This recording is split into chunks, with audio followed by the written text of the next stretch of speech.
Yo,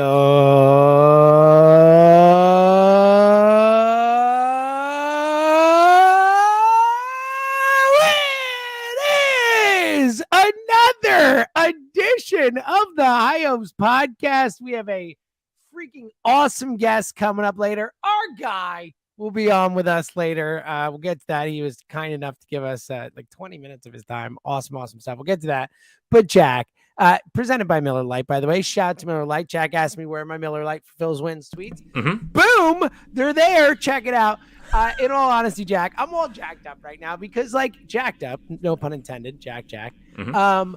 I feel like we've done this pod a zillion times and they never sweep when we're doing this pod. And they swept. They freaking swept. They just handle business. They kicked the Cardinals' butts. They were just we're just going to dispatch of this team that is way inferior to us this season. They're going to come to town and we're just going to handle business, Jack. The Phillies are 14 games above 500. They're creating separation in the wild card.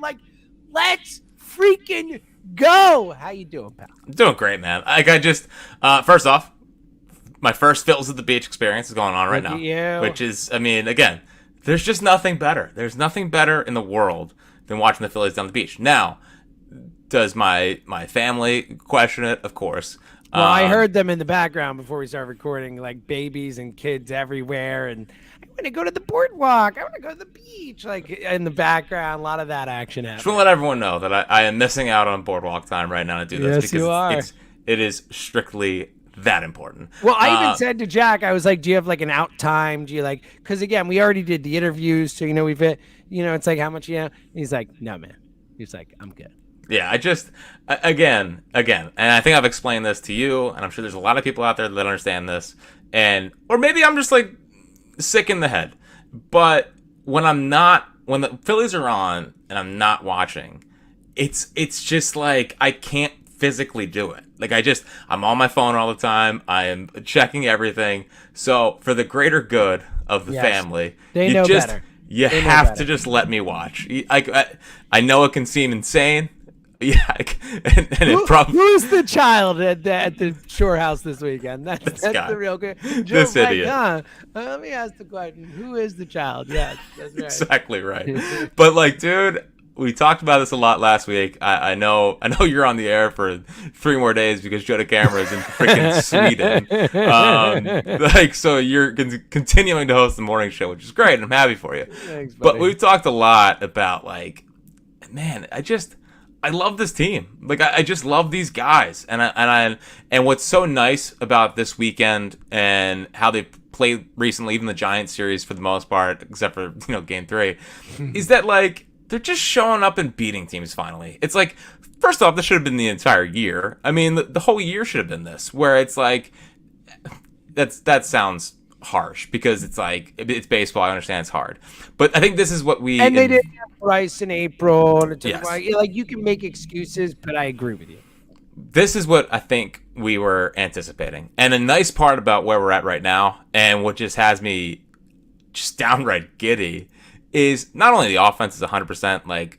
I think they've mostly figured it out. I think they face bad pitching. I'm shocked, by the way. It's a quick side note. That Cardinals pitching staff is just atrocious. The Cardinals themselves, this was a playoff team last year. They had a better record than the Phillies last year. I know. And they're so bad. They're a so really bad team. Yeah. And the pitching's even worse. I kept waiting. I thought Bryce was going to take Nicholas 600 feet on Friday. He was trying to, which I appreciate. But it's just they're showing up and winning games, and what has me excited is, again, I'm trying not to get there because we know what he can make us feel horrible in milliseconds. He was awesome today. He was awesome today. He's been awesome 2 straight. Should we not even say his name? Should we just be we're definitely not going to say the B word or anything about him? Yeah, 27. How about that? 27. He was, the last outing in the Giants series was nice, and we talked about it, and obviously he had the couple home runs, the solo shots, and a couple moments, but he settled in and did a good job. Today he was nasty. Yes. Today he was dominant, Totally. So what has been holding me back of talking about this team and how far they can go? I've always been a believer that the offense, if they get in, was going to be good, because I think there's enough talent here, and they get in these big moments, and I expect them to kind of flip the switch here. Well, they have in August. I mean, do you see that stat going? I mean, they've already set the record for home runs in a month. Which again, any month in the history of the franchise, and it's August 27th. They set it on the 26th. I mean, they broke it on the 26th. I watched the 07 to 11 Phillies. This is not how it's supposed to be. But what was always holding me back was, what am I getting out of the number one and number two in the rotation? And I think when Ranger gets back, hopefully he can just settle in and be the third guy, and we head in, and a wild card round is those two. Or Walker, if Walker can figure it out. I still don't think that's crazy. Why are we not allowed to say Christopher Sanchez? I'm so with you, dude. All he does is go out and give you 6 innings, 2 runs, 7 innings, 2 runs. That's all he does. It's why can't we talk about it? Possibly being a part of the rotation. He's been insane. And you talk about best pitches on the team. I mean, the Chris Sanchez changeup is one of the best pitches on the team. So again, we'll see how September goes. We'll see how everything else kind of goes. But I don't think I would I would rather have Christopher Sanchez start a playoff game over Lorenzen or Walker. Over Lorenzen for sure, and right now today over Walker for sure. But right now today, even if Ranger was healthy, I might start. I mean, Ranger, the history of Ranger, and how cool and calm he is in those spots. It's hard for me not to give him that shot. But in terms of right now today, Christopher Sanchez is pitching like one of the best 3 starters on this team, without a doubt. What a world! I mean, the Phillies clearly. I mean, they won the Curtis Mead trade, right? We don't. Is that who it was? You could have given me. I don't want to be hyperbolic and just be ridiculous. You could have given me 15 million guesses, and I would not have gotten that it was the Curtis Mead trade. Interesting. So I did not. I was not aware. I guess I learned that at 5:12 on Sunday, August 27th. I was doing this podcast as the Total Fraud. I mean, are you serious? I mean, they gave up a guy who ended up being a top 50 prospect for Chris Sanchez. So, yeah. Are you serious? It's a pretty lopsided trade. But right now, Christopher Sanchez obviously he's doing great. Anyway, but with the way those two are going right now, and I mean, dude. Zach Wheeler yesterday, it was just... it's nasty. And apparently he made a mechanical change right before the national start. I love a mechanical change. Give it Nothing gets me to hook, line, and sinker right back in on a guy like a mechanical change. But he moved his arm degree 3%, and it's changed everything. So I haven't been totally... the way it looks to me is he's doing a way better job of staying back and then finding a way to have that little extra zip on his fastball the last couple starts, which is really important, because that's Zach Wheeler. That's the funniest part about Zach Wheeler. He's been so good, right, as a Philly. And I feel like he's never been able to locate an off-speed pitch. Yeah. That shows how dominant his fastball can be. It's a great point. I'm trying to think of an image of him just snapping one off, and I can't. I can't think of any. They're all soft kind of. They're all his breaking pitches are all show me pitches. Yeah, they're just all show me pitches. Yeah. So yeah, it's just it's such an exciting time right now, and I think what has me most excited, James, is that it feels like the city feels it. The Giant series, we talked about how big... Dude, it's been packed down there. And not even 35,000. No, we're talking over 40. Sellout. I looked at that that's a sellout. Dude, the crowd... feels like a sellout. The crowd last night was one of the best regular season crowds I've seen since maybe the Halliday... or the Wheeler start on Halliday Day. That's what it reminded me of, just crowd-wise. For a regular season game. But other than that, we're talking heyday for that crowd on Saturday night. And the Phillies were just you know what we're going to do? We're just going to go out and score 12. And they're going to go down 1-0 and then score 12. Yes. I was nervous when they... Shocking. I guess you can't shut out a team without getting the lead before them. So I'm happy they just did it right away, because it was very jarring today. It was. I was calm down. Especially... So not only did they score first, but they also won a game the night after scoring like a million runs. Oh, which, dude, I almost that was part of what I was saying at the front. It's not just the sweep. It was like I felt so sure they were going to lose today. I felt like that, and if they won, I felt like it was going to be 1-0 on like a Cardinals error that allowed a run to score. Like I felt like there was no way they were coming out and doing anything. Schwarber though, that's what the guy does on the days when you need him. He comes like when you're clinching in Houston, he comes out and he's like, "Bang, let's go," yeah. Yeah, it's just everything with the team right now. And it does feel like the city is now like I've been joking, texting with my I guess my cousin-in-laws or whatever, who like always give me crap for being a Phillies guy. You watch every game, whatever. Like, what a loser. And I heard through sources that they now have Phillies flags like outside their house. You watch every game. What a loser! What a burn! Oh, got me. Yeah. Yep. Well, and now it's like now everyone's just all in on like watching the, and because they're finally bringing an exciting brand of baseball, and when you see the crowd the way they've been for a home series in August, especially the last couple, I mean not last couple of years, but like 18, 19 when they were in it, no one was showing up because no one believed. This year it's like, we're gonna have your back and like let's go on a run together. Like let's go on a run. It's a love affair, dude. It is an absolute love affair, this fan base and this team. It's again, we talked about this last podcast. I didn't think I would feel the way I do about a baseball team post '08 and like obviously the subsequent years after, like I do about this team. Like it's childlike. It's bringing everything back, and I'm so happy that for years of us preaching baseball is not dead here, the way that this fan base has just sold it. It's giddy. It's so cool, especially how it came back like that. And yes, they had to have a playoff run, and they did, yeah. But one playoff run. It was one playoff run, and obviously, they get credit for being likable and letting us into their celebrations and kind of letting us feel that they liked each other and all that stuff. And obviously, that's grown and grown as we've gotten to know them better and gotten to know their camaraderie. And obviously, as it's gotten more and more, and they've talked about how much we mean to them and the playoff experience itself of the fans, where it's why Trey Turner signed here, and I can feel it through the TV and all that stuff. Like it all compounds and it all adds up together. But I think like just the fact that we had the run last year, everyone's like, oh yeah, we love the Phillies. Like that's cool. We do love the Phillies. And then for them to start slow this year, but the fan base to stick with them and the fan base to still show up and to be there. We talked about throughout, keep coming to games, and then to do that for Turner. And now they're turning it on, and it's like, yes, that's why we keep coming for this right now. Like give me this. This is awesome. And it's great, man. It's awesome to see. And I just can't wait for the playoffs. Like I'm so ready for I know playoff baseball here again. I was thinking that today. I was like, I'm very happy. This is great.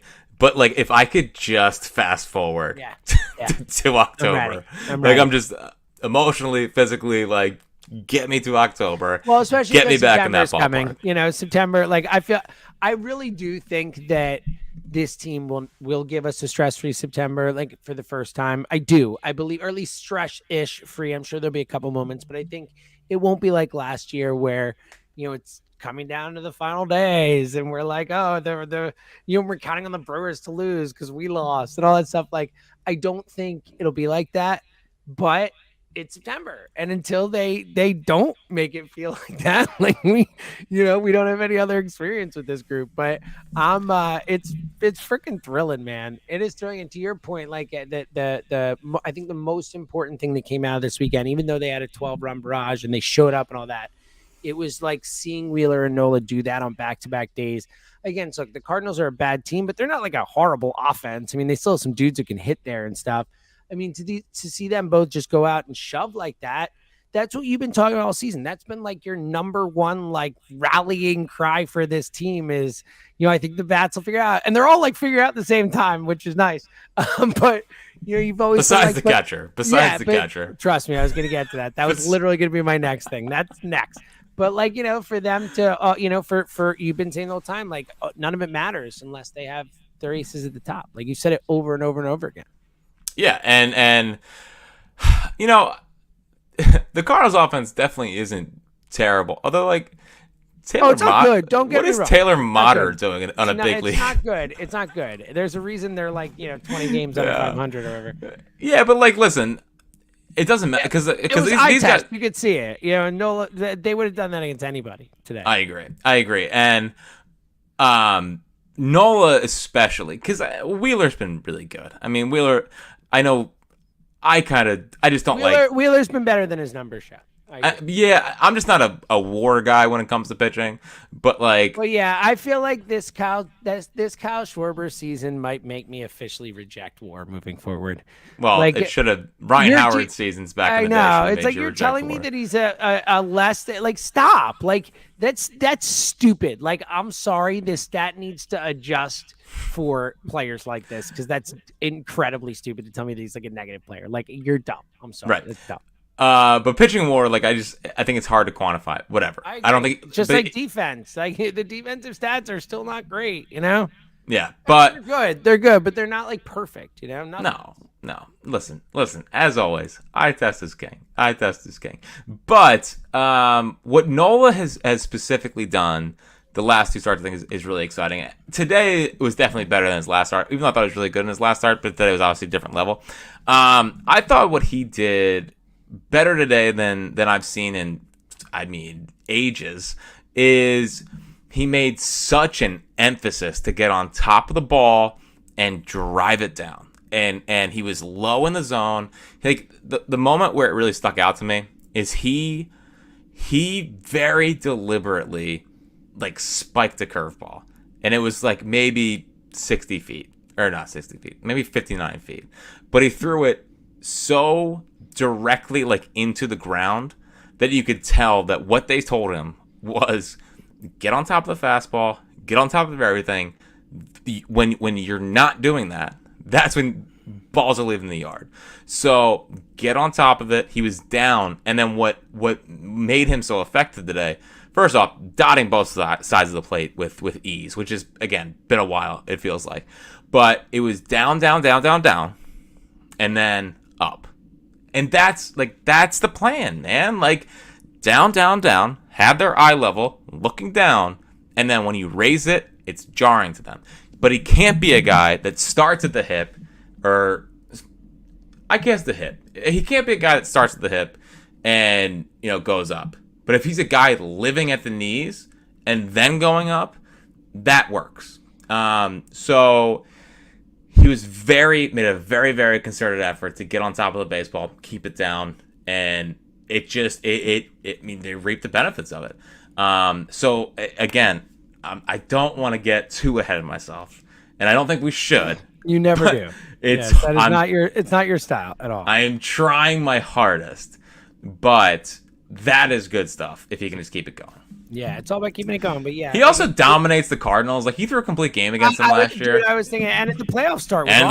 Yeah, no, I was thinking about that. So I agree. We need to see more of it, but it's encouraging, especially to your point, which it is, King. Like the eye test today, like he just looked nasty. Like he looked pretty much nastier than he has all season. Maybe only one or two other times this season I feel like I've watched him and just been so impressed with his stuff.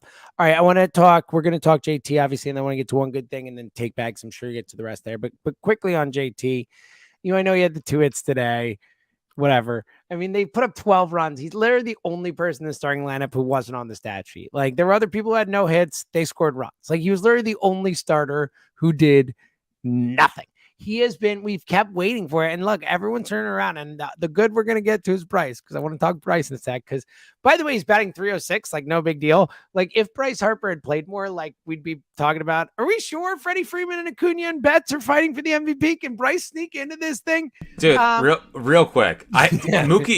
Mookie, I believe, is hitting 458 this month. Yeah, Mookie's been insane, dude. He's just been like, oh, you think Acuna's winning it? Guess what? And like Mookie's numbers are better all of a sudden. I thought Acuna had it like locked up. I mean, Freddie Freeman has 50 doubles. It's August 27th. Like, what is happening? All right. We'll get to Harper in a sec. But JT, it's like all these guys have turned a corner. Every single one of them. Trey Turner, obviously, we know when that happened and all that. Like all these guys have shown up. Or been, Nick's been what he's been all season, that type of stuff. And JT was like, oh, the Toronto series, we're going to get, or last year, and we're going to wait for that this year, and it's going to happen. Like, he has just looked lost consistently. I mean, we talked about last time that strikeout in the ninth of that Giants game. They should be on a 6-game winning streak right now. I don't know if they won before. Yeah, 6 straight. I mean, they should have won 6 straight. They should have swept back-to-back series. But where are you at with JT? Are we at the point where it's just like this is what we're getting this year, and you hope for the best? Hope he gets a hold of one, luckily, or someone hangs one to him or something. Standing O. Does he need a standing O?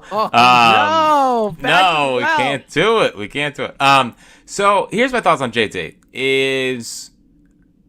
I mean, Stubbs started Friday, which I thought was interesting. I thought Stubbs was going to start today, especially with the. Well, that's what they usually do. Yeah. So I was a little surprised by that, but maybe with a righty on the mound with Giolito tomorrow that they put Stubbs out there again. I don't know. But I guess how I feel about JT is that he's batting 7th, and he's just not killing them. I mean, I know the strikeout happened. Yeah, I agree with you. When Turner was batting 2 and Castellanos was batting 4, those are really important spots in the lineup that you just can't have no production out of. 7th, sure, I know you're contract aside, you're paying him $25 million, and he's just not living up to it. I'm at the point where he's batting low. I don't think he's really killing them. I'm not anticipating what he did after the Toronto series last year at all. But I'm just it's not something that I'm melting down about every day. Because I also know that the offense is not going to be all hot at the same time. So maybe if they go down a little bit here, then JT can kind of take off a little. I like that. It's just it hasn't felt that terrible. We know that he can do it. He has it in him, and he has it in him to kind of turn on a dime. We've seen that before.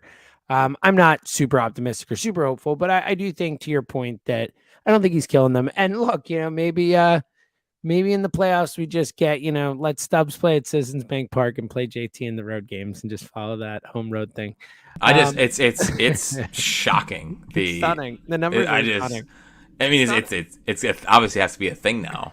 Yeah. I mean, it's clearly almost September. Yeah. I mean, those are, it's not a huge sample size, but it's a sample size. All right. Last thing before the take bag, or actually, excuse me, before our guest, then the take bag. Bryce. I mean, dude, they showed the number. I mean, he has I think he has 9 homers since the All-Star break. He had 5 before it, or maybe it's 11 actually, or something. I don't know what it is, but he's been he's just a completely different player than he was, a month ago. It's awesome. He's not a completely different player. He's Bryce Harper again. Yeah, he's locked in. I would argue the guy that was not hitting home runs. I like that. I like that. Yeah, he's back to being Bryce Harper. Well done. Good wordplay by you. Yeah. Well, I mean, think about it. It feels like all the stars in baseball have kind of just figured it out the last month and a half. We just talked about Mookie. We talked about Freddie Freeman. We talked about, the Julio Rodriguez run is also insane. Dude, he raised his average 20 points in August in a week. It was insane. That is impossible. Yeah. Trey Turner looks closer to being Trey Turner than we had thought. So, it's just there's just not enough that you can say about the guy to where it's he gets big hits and big moments. He extends the lead today. It's a 2-0 game, kind of tight. Bang, Harper hits a single late, makes it 3-0, and then that just kind of calms down a lot of people. This bullpen has been good, but there's still that little bit of fear of they're leaking oil at the wrong time. And it's just everything, righty, lefty. I mean, he doesn't matter. He just does it all. The one thing about Bryce that I'm just interested in, what are we doing with the first base thing? Because I'm with you. It's 6 straight games that Bryce it's been since the Little League game on Sunday. I mean, he had an inside the park home run. He had a game where he hit 4 balls 110 miles an hour. He's crushing the ball.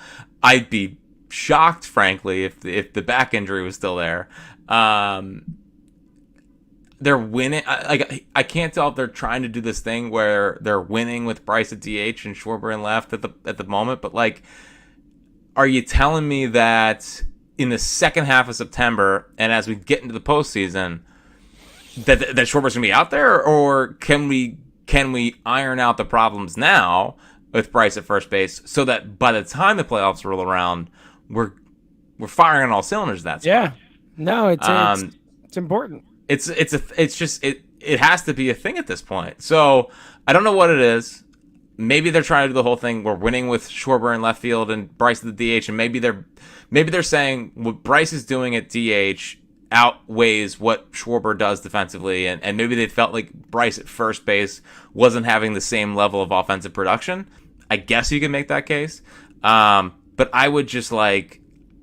It's so much better when you can have Rojas and Marsh out there, Schwarber the DH, and Bryce at first base. I think he's been fine. He's not a Gold Glover. It was never about being perfect this year. It was about figuring it out.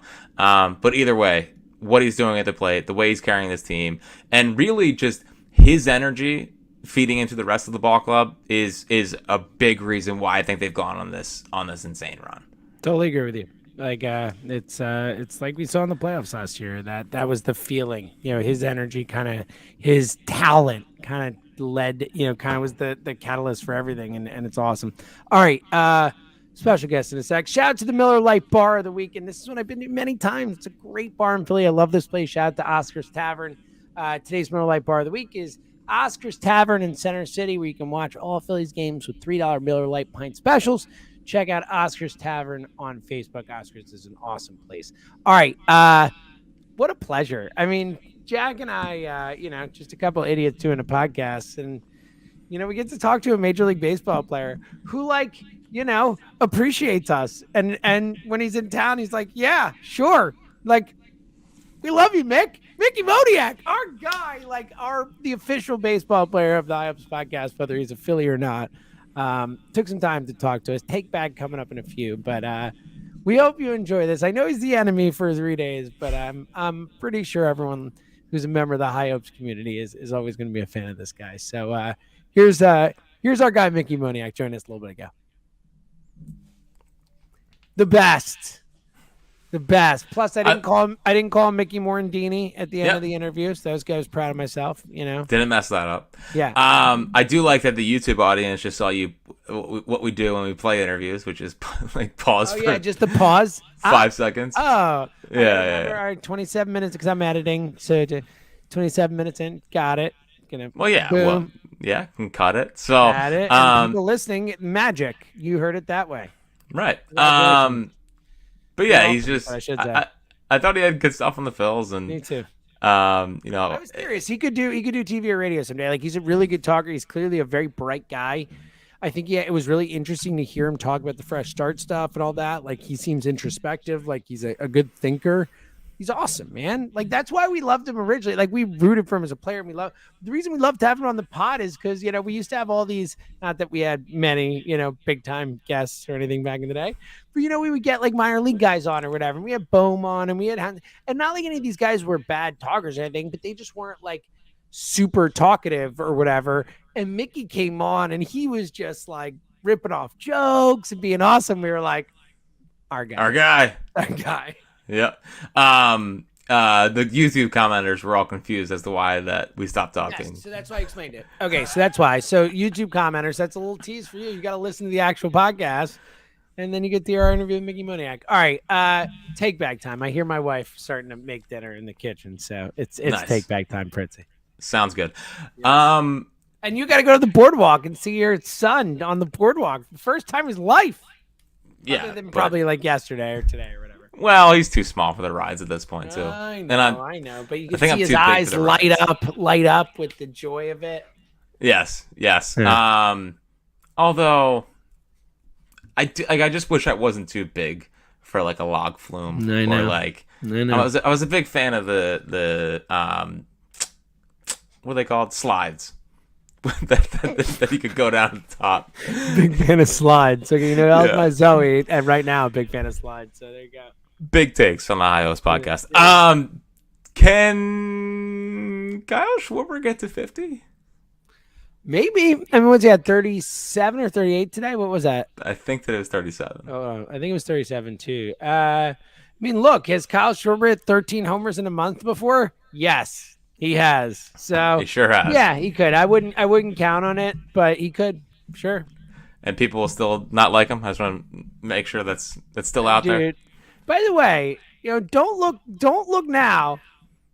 189. Just saying. Getting closer. Mendoza is quaking in his boots right now. Come on, Look out, Kyle. Mario. Come We're on, coming. Kyle. Yeah, him getting to 50 would just be hilarious. Just another reason why his season is just breaking people's brains. It's so good. 50, 100 RBI, 100 runs, third most walks in baseball, more strikeouts than his batting average. Just what a perfect player. Worst defensive left fielder in baseball. He was born to make people angry. It's so good. Oh, and like the best clubhouse guy of all time by many people. Mickey Moniak just talked about it. Yeah, he's perfect. So there's and I felt it too in watching him. I always think like, hey Trey, why don't you steal more? But the more and more I think about it, like Trey's batting 2. After him is Harper, Castellanos, Stott, Bohm, whatever. You want to take the bat out of those guys' hands, yeah. Like I know he'll probably make it. I think he's 23 for 23 on the season. He'll probably make it. Yeah, he has a chance to set the record. He tied it, I believe, right? Chase's? Yeah, I mean that makes sense. I'm pretty sure. So I think there have been more who've gotten more consecutive in a row, but Chase's record of 23 for 23 in a season is the most in a season without getting caught. So I think if he just steals one more and then doesn't run again, he could have the record. But obviously, let's hope he tries for more. Yeah. So like, I think Trey with 2 outs, it makes sense. Like if it's 2 outs and Harper's at the plate. But even then, it's like you could take a home run away from him. Yeah, what are we doing? Yeah, I'm with you. So I have felt it, and I'm like, I'm watching the games. I'm like, well, why isn't Trey stealing? I think if I was Rob Thompson and I was the Phillies and I have those hitters coming up after him, just let them hit. And if they hit one in the gap, he can score anyway. And they can take the ball to the ballpark rather than the risk of Trey Turner stealing second or getting thrown out trying to steal second. Yeah, I don't disagree. Obviously, if you think you have a particular advantage, like it's a center guard type guy on the mound or something, obviously go for it. But I generally agree. There is, I think Johan Rojas has been a revelation, and I'm very interested to see how he progresses here. There's nothing funnier than watching the ball die off his bat. Oh, I know. It's so funny. It was like, it's gone. And it's like, oh, it's what? It's it really always down, huh? dies, dude. It's like, I'm sitting there. I'm like, I've seen that hit 10,000 times at Citizens Bank Park. Oh, That's a home every run. time. Every time I was like, it's gone. Wow. Yeah. It's like he hits it with a pool noodle. Yeah. And it just like I can't explain it. I've never seen a player who hits the ball. There's an imaginary parachute that the ball rockets off the bat and at a certain point just pops out and slows it down. It's wild.